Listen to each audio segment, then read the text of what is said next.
Hey everyone, it's Paolo. Okay, so I am beyond excited because I get to talk to someone whose music I've been listening to for a long time. The one and only Deborah Cox. She's currently here in Chicago on her national tour of The Wiz, which is heading to Broadway, and I just saw it early this week. Let me tell you, the show is fantastic. I cried, I laughed, I was standing up clapping so many times. So, she's here in our studio and I can't wait to talk to Deborah. Spoonful of Paolo, here we go.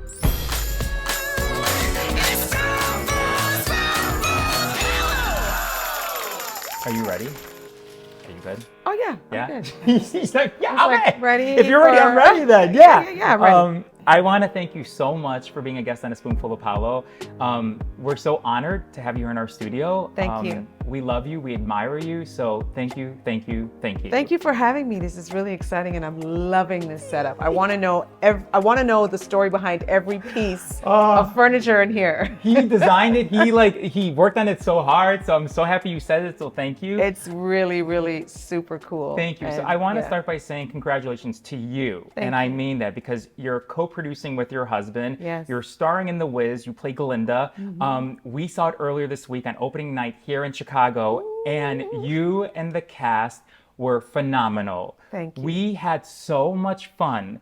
And I've been telling everyone, I've never been to a show where there were so many standing ovations. Right. Because the singing, the voice, the acting was so beautiful. Thank and you. the minute you came on stage, I'm like, she's going to be a guest on our show later this week. That's amazing. Yeah, so congratulations to you. It's really a powerful piece. It's a really, really exhilarating show. And to be amongst that cast, the stellar talent and the pure talent that every single person in the cast has is really, really rewarding. Wow. Because, I've been in this industry a very, very long time. And it's not all the time that you get into a situation where the cast is special like Yeah. that. You know what I mean? Yep. The Wiz carries something very magical about it. Yeah, it's It so really true. does. It's just the costumes were so beautiful. The Yes. set is remarkable. Like I think it was Hannah Bleacher who Yes, she won the Academy She won the Award, Academy for yes. Black Panther, and she Yes. did your set, and we were just mesmerized. It was just gorgeous. And I know you guys it's a 13-city national tour. 13-city You got tour, 5 yes. more cities after you leave Chicago. Yes. That's exciting. And then it goes to Broadway, Yes. April 2024. Yes. You grew up, you watched The Wiz, you put that VHS tape and you watched it over and over, and you saw Diana Ross play Dorothy. Dorothy, yeah. What does this moment mean for you that you're in it and you're producing it? Like, this is a dream of yours, I know that. It's a dream. It's an absolute dream. When I read the script, first of all, Shelley Williams, the director, is the one who called me about it and asked if I would even be interested in Glinda. And I was like, what? Say less, girl. I'm there. I went to the workshop. We were all in the room. And it was just this camaraderie, this energy, this... I can't even put into words. It was like a serendipitous moment because I love The Wiz. I love the movie. I loved, I had actually played many different characters before this moment. I had played the Scarecrow in 5th grade. I had played the Lioness when we did the 30th anniversary for Michael Jackson at Madison Square Garden. So it was like paying homage to the person that inspired me the most, Michael Jackson, was thrilling. So to be in the room and to hear the words from the script, seeing the original script, seeing how the script had adapted and changed and had been reimagined in this way was really, really special. I'll tell you something. When we came to opening night, there was the understudy for Dorothy. And, at first, like, oh, understudy, oh, no, Right. But who, what was her name? Mariah. Oh, Mariah Little, my yeah. God. The people in Kills our it. row, we were crying. Like, it's like, you're just like, you're mesmerized. She Yeah. did such a beautiful job. Her Yes. voice, the acting, like, we were just like, oh my God, like, you know what? We have to have a toast. Patrick, we're gonna have a toast. Let's have a toast. I found this rosé wine. Oh, okay, did you? Yeah, it's really, really, really good. I think you're gonna love it. To me, it's the best because is it's it like, pronounced since so old? Look at this. Yes. we have it all set. Look, let me just be honest. She bought her bottle over here. This is Okay. her wine, and I was like, girl, you don't have to bring your wine. We got it over here. But we've been drinking it just to celebrate you. I'm so impressed. Look, I just want to say to you, congratulations. I know your you. story.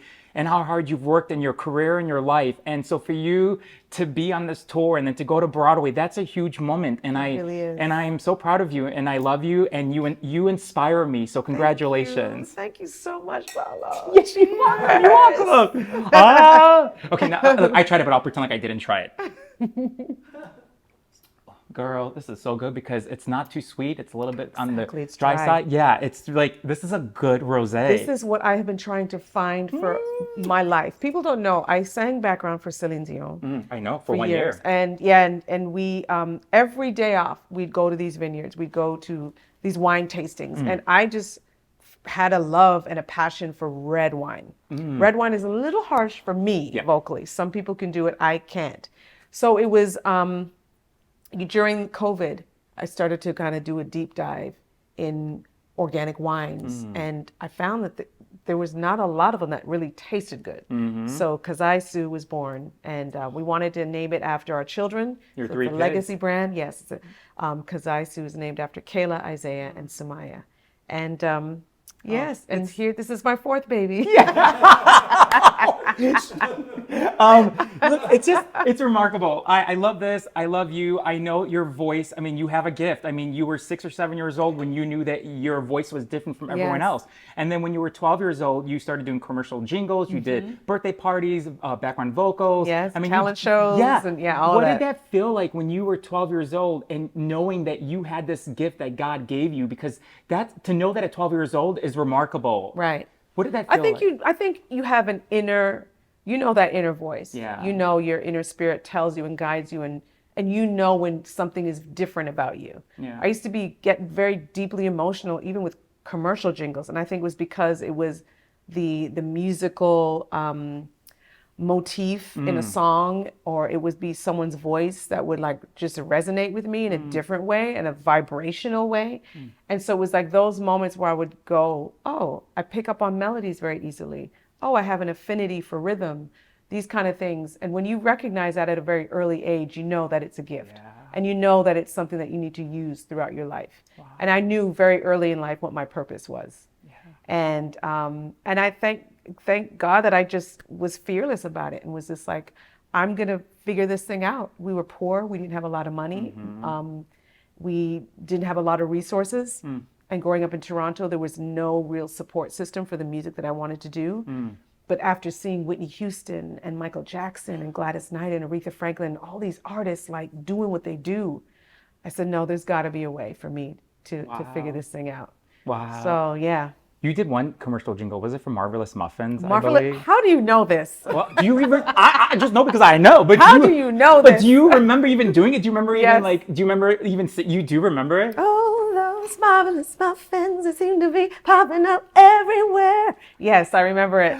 Oh my God! And you sing, I cry. And the first time I think you performed in front of an audience was at Club Blue Note, and your mother wrote a letter to the manager saying that you weren't going to mingle with anyone. You were going to go straight from the dressing room to the stage, and the stage to the dressing room. What do you remember about that night? Because that was your first time performing in front of an audience. Yes. I remember the audience was very intimate. They were maybe 10 feet away from me. So that made me very nervous because I don't like to see people, their eyes. I really connect with people when I'm singing. So it just made me so scared to know that they were going to be right there, like I didn't know that. Like in a family setting. The Blue Note was this very, small blues club that everyone from Whitney Houston to the Commodores to the Temptations to Gladys Knight, like everyone performed. They performed there. Yeah, that's right. And that's kind of where you get your chops. Wow. So I performed, and that was the moment that I said, I can actually do this. If I could just find a gaze somewhere where I'm not looking directly at anybody, I think I can do it. And you did it. And I did it. You did it. You said that if you ever had a solo career, you wanted to be modeled after Whitney Houston. And you did it. I mean, you had a duet song with her, same script, different cast, which, I mean, could you have ever dreamed that big to have a duet song with Whitney Houston, someone you grew up listening to her music, and now you're in the studio with her and you're singing with her? That's just the beginning of your career with Whitney Houston. Unbelievable. It's kind of like your story with Oprah. You know, it's like you dream, you think, you have their pictures on the wall, and you think, oh my gosh, one day, and you don't know what the journey is going to be. And then you find yourself sitting in an office with execs and everybody sort of talking about this duet that is about to happen. And it's insane. And it's a good duet. I'm thinking, And it's a great song, yeah. if there was a sequel to that song and you were the other woman telling the new girl about that shady man, who would you want to sing it with? I'm curious. Oh my gosh, that's a great question. I don't know. I mean, it really could be anybody. It's about passing off, you know. I mean, the other interpretation of it could be that she is handing over or passing the baton on to the next person. Ooh. You know what I mean? So I feel like I was that person, and now it's in some way, I don't know, it's a hard question to answer because I have to, I mean, I don't know. I'm in the whiz right now. Maybe it's to our new Dorothy, or maybe it's to, you know, another, you know, artist or actress or singer who's coming up, you know? That's good. That's I feel really like good.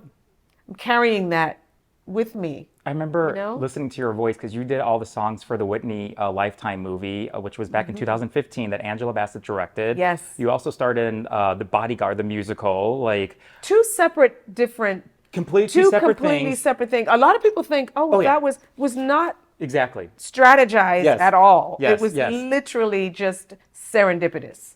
I mean, I call it the Whitney dream. Someone who you admired so much and that you looked up to, and now you're part of her world. life, her world. Yeah, Legacy. it's so inspiring to me, and it's also because you were ready for this. If you weren't ready for this, that wouldn't have been your lane to go in. But you Right. were you knew when you were 6 or 7 years old, you had did, this yes, gift, true. and God knew that too. So He had knew it it. all planned for Yes, you. it was all planned. I know, growing up in Canada, you were born and raised in Toronto. You had a lot of no's. There was a lot of rejections. But you fast forward to May of 2022, you made history because you became the first Black woman inducted for the Canadian Canadian Music Hall of Musical Fame. Hall of Fame. Yes. I mean, how does that feel to be recognized by your fellow Canadians? Because I know in the beginning it was hard for you growing up there and Yeah. being like the rejection and saying no. Like, how does that feel? Because that was a big moment for you. Huge moment in the sense that I think when you're a pioneer, when you're someone who is trailblazing and you have no manual or blueprint to follow, you just have to go off of your faith and faithfulness and fearlessness Yeah. to take a chance at something that's been never done. Yeah. So I never looked back. I never took rejection as something that was that meant that there was something wrong with me. Wow. I always took it as something that it just meant that it just wasn't meant to be. You know what I mean? I believe that everybody has their own journey, their own personal journey. And I believe for me, that was it. I never dreamed of being in the Hall of Fame. Like, who wakes up in the morning and goes, oh, I want to be in the Hall of Fame or Walk of Fame, or, you know what I mean? You just don't. It's such a big you just thing. have I know. And I aspirations think of- it was over Zoom. Your husband, like, he knew about it before, He right? did know, And then you yes. got the news. Yes. You were getting ready, and then you went in the Zoom. I mean, you so deserve it. Like, Thank you. You so deserve it. You really Thank do. you. I'm an artist. You know what I mean? I express myself through song, through music, through dance, through art, through musical theater. Yeah. You know, I never would have dreamed the opportunity of being something so historic. Yeah. You know? Wow. You said this earlier, speaking of Canada, you worked with Celine Dion for 1 year. You got on a bus, it was around your husband's birthday, and that bus took you to Montreal where my you God, auditioned. you know? She auditioned for Celine Dion and then she got it. My God. So It's the fact that you know the details. Well, because You I know love the details. I love details. I love him so much because it's like I can see your movie already. Whoever's gonna play you, I can just Right. see it. So you on that bus going to Montreal, you auditioned, you got it. You started rehearsal right away. Yes. You were with Celine Dion for 1 year, but then you were getting like positive feedback on your demos, like Demos, and so yes. you were like, okay, what do I do? Because you were getting paid good with Celine Dion. Great money, yeah. How did you make that decision saying, okay, I could take a chance and go towards my solo career, or I could stay with Celine Dion and just be with her and make good money? Like, how did you Yeah. come to that decision to leave her? It was a very, very tough decision because, I've been told so many times that you can't have a career in music. You can't make a living doing music. And that was like a moment of defiance. Like, I am doing I'm singing backgrounds. I'm traveling the world. I have this amazing opportunity. But if I don't take a chance on myself, I will live in regret, never knowing what my own potential is. And that's scary.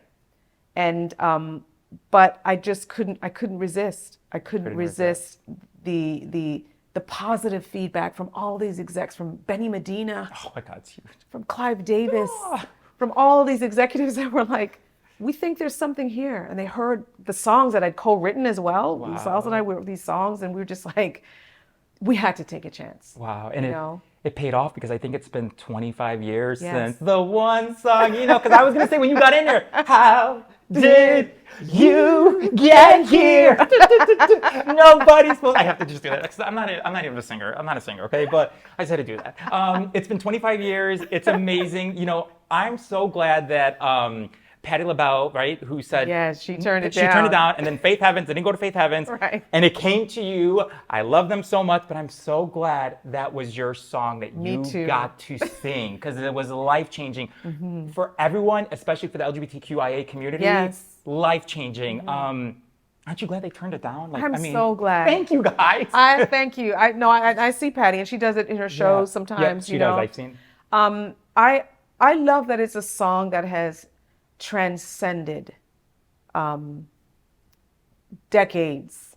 It's transcended genres, and I have always been the kind of person that wanted to sing music that was going to be long lasting and have longevity. So for that song, and at the time I was like, why do I get the song that is, because everybody was like rock and dancing, and I was like, I want to dance too. Yeah. So the fact that the song was able to be turned into a dance anthem was amazing. Yeah. And it's afforded me an incredible opportunity to still be in the game. And there's a whole new generation listening to it on TikTok. Yes. It's been going viral. It's like you see this new generation, and it's like, and they're dancing, singing to your song, doing videos of them, feeling beautiful, and like it's amazing. What I was thinking too when you were talking, the song you did in The Wiz, "Believe in Yourself," was so beautiful. When Galinda was singing it to Dorothy, because she felt lost, and Galinda was trying to remind her, you've always had the power within yourself. And when you were singing, I was thinking, God, I wonder for you in your life if you ever felt lost and you wish you had a Galinda to remind you that the power is always within yourself. I was just thinking about that when we were watching the show. Yes, many times, many times, and many conversations. I would say Whitney Houston was my Glinda. In the early years at Arista, we would see each other at different events and have real candid conversation. In the studio when we were recording, we'd have candid conversation just about life. And she was just like, girl, you have a husband. You have, the opportunity of having like balance. And I never understood it. I was just looking at her like, Whitney, with stars in my eyes going, gosh, you have it all, But little did I know that her words would give me the peace that I have today. Wow. Listening to her, and really taking it all in is what gives me my peace. I have my family. I have, I have balance. You have balance. I have, I know when I need to turn it off. I know when I need to put on different hats. But it takes a while to get there. Yeah. Because this business could have you in that rat race. Yeah. Thinking, oh my God, I'm missing out. When it's like, no, you're not missing out. The journey is that destination. That's when I figured it out. I was like, I am just figuring it out now, child. This is. When you were talking about your kids and your husband, who's here, and he's so cute. I'm thinking about that girl who performed at Blue Note, okay? And if she could just see your life now, you have this, you've been your high school sweetheart, you've been married for 25 years, you have 3 beautiful kids, you have this amazing career, you're about to go on Broadway this spring, tickets are on sale. You're about to go on Broadway this spring. I don't know, like, could that girl who was performing and you said that, she couldn't look at their eyes, could she have like envision all of this where you are right now sitting here with me talking about all this achievements you've done? Right. I think the little girl had seen the end result. Seen the stage, seen the glitz, the glamour, but she didn't recognize that it was going to be a real hard journey of decision making and taking the right path. The path that is unique to you. Because that's the thing, you have to figure out what is the right decision for you. You can't make decisions for other people. You have to make that decision for yourself. And that was something that I learned along the way. This is going to be my 3rd time on Broadway, but look at the time that it's taken in between to get there. Aida, Jekyll and Hyde, went on the road with The Bodyguard, hoping that it would go to Broadway, and it didn't. But here I am now in The Wiz, in a different capacity, you know, and learning to surrender to the role. You know, I'm in the beginning of the show in Act 1, where I send Dorothy off on her journey, and then at the end, to help her recognize just what she's accomplished, all that she's accomplished. You know, and it's like this role is like a mirror to myself. In so many ways, I just know that my steps are ordered. You know what I mean? It's really that simple. And I think sometimes in life we complicate things. Yeah. You have so much gratitude. I feel it. I could see it. You know, like, oh, it's so beautiful. Oh, I can't take it for granted. I see it. The minute you walked into our home, yeah, thank you. Thank you. It's something that I think you have to stay in gratitude. That's what makes you recognize just how far you've come and the distance that you've made in your journey. Yeah. You know? Amen to that. Amen to that. Amen to that. You know, my last question is, obviously there's a special connection. We talked about this earlier a little bit, but with the LGBTQIA, with, you know, my community, we just feel so connected with you, but you also feel connected with us. Absolutely. And it's so, having someone like that growing up and seeing someone like you who embraces us, and when you're, you know, you're doing your shows, we feel the love. What do you think it is with that connection? Because I feel it from you. What do you think it is that connects you with me and my community? Because it's so organic, so real, so beautiful. Yeah, I think it's because I was that girl in school. I mean, I was teased endlessly, to the point of like, I had severe like insecurity about myself, you know? And I think when you grow up with that, being the other, or being, you know, the only Black girl in classes, you know, the only Black girl with, I didn't have a lot of representation. I mean, a lot of people don't believe this, but this was the early, you know, late 80s and 90s, where people were just trying to figure it out. We didn't have social media, thank God. Yes. But, you know, I was trying to figure it out. Wow. And so I didn't see anybody really that looked like me. I didn't, you know, I had a lot of insecurities. So I think my connection with the LGBTQ community is that I come from a place of truth. Yeah, you and do. I think as a person that is dealing with their sexuality, or dealing with where they are in the world, I think when you deal with your own truth, that is what has to resonate with you and your life. And I think that is that common thing. Like, I agree. I feel like everyone needs to just connect with their authentic self. Yeah, and that's why we love you so much. Yeah. I can't believe when I saw you in Tamron Hall's show, when you were revealing like the show and everything, it was Right. just, it was the Halloween that she did, that she dressed up as. I was like, oh my God, I hope we can get her on our show, and you're here. Like, as you were talking, like, she was on Tamron Hall, now she's here on the Spoonful of Paolo. Absolutely. You know, look, Christmas is coming, holidays. I know your birthday is next. Well, you passed it. It's next summer. Okay, but we're celebrating it early. We're celebrating it all early because I love you so much. So we got you something special that we wanted to give to you, just because, like, it is such an honor to have you in our home. There's nothing better when we do our show and we get someone that we love and that you've inspired. So here's a little something for you. Okay. Here, Oh I'll my let you open it. gosh. Like, don't open it. Don't open it. Oh my gosh.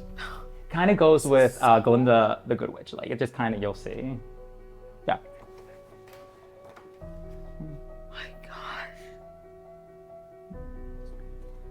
Oh. I'm speechless. I've never had anything from Gucci. I mean, like, these are absolutely stunning. Oh, you're so welcome. Oh my God. I will thank you. I'm speechless. I'm not used to giving the gift, you know? Yeah. These are absolutely beautiful. Do you see this? These are Gucci. The GG's for Glenda the Good. Yeah. Thank you so We much. did so much research and trying to figure out what can be something that would represent all the good that you do. And so and I have to say my husband found these and he did such a good job. And so then we went to the store and we said, yeah, that's going to be perfect. That's going to be perfect for Deborah. Yeah. I have no words how beautiful these are. Like And you completely caught me off guard. I'm not wearing waterless mascara. you got a show And tonight. so now my face gonna melt on. Oh my How God. could you do? Thank you so much. You're so welcome. I'm sorry. We're I'm so messing tied to up the thing. mic, child. You Messing are up so, the mic. Honestly, Oh I said my this. I said this earlier. You said this earlier. This is a tough business. It's a tough business. It is. But you know what you want. You've known it since you were 6, 7 years old and 12 years old. I feel like I've always known what I want, and I'm so grateful to my husband, that we get to do the show, because this conversation that I get to have with people like you, it means the world to me. I said this earlier, it's nothing better than having a guest who's inspired you, who's been a role model for you, who you love so much. We listen to your music all the time. We've seen your shows. We came to see you on Broadway earlier this week. You are just killing it. And so it's our way of saying, thank you for taking the time to come to our studio, because you have a busy schedule, And so it's our way of saying thank you so much, okay? It means so much. Thank you, Patrick. Thank you, Paolo. This is so beautiful. You were so welcome. It is my husband's birthday today, so I thought maybe we could end it with you just singing a little happy birthday when you feel like it. If you feel like it, because he would die. Absolutely. All right. No, you say less, honey. Happy birthday to you. Happy birthday to you. Happy birthday.